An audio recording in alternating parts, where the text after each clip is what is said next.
तर नमस्कार मंडळी, आपण आता आलेलोय सावलियाजी प्रकटस्थल मंदिरला आणि इथनं याचा प्रवेशद्वार इथनं हे मंदिर असं दिसतंय. समोर अशी गर्दी पण आहे आणि आपले दादा इथं फोटो काढतात ते.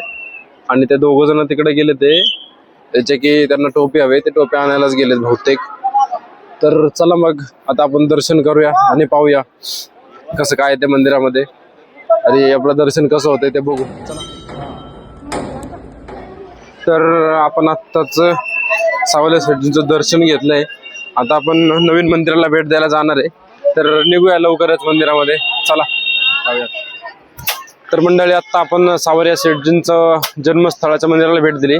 मंदिर पण खूप सुंदर आहे आणि मी आपल्या व्हिडिओमध्ये फोटो टाकतो, फोटो बघा, कारण आतमध्ये फोटो काढून दिलेला आहे आपल्याला आणि फोटो पण सुंदर आलाय. मंदिर एकदम सुंदर आहे आतमधनं.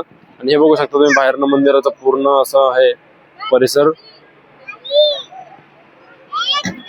चला तर मग आता आपण नवीन मंदिराला भेट द्यायला जाणार आहे आणि नवीन मंदिराला भेट देऊन तिथला पण आपल्याला शक्य झालं तर तिथला पण आपण व्हिडिओ काढणार आणि फोटो पण सुद्धा काढणार आहे आतमधले गाभाऱ्यातले. चला बघूयात. तोपर्यंत जय श्रीराम, राधे राधे.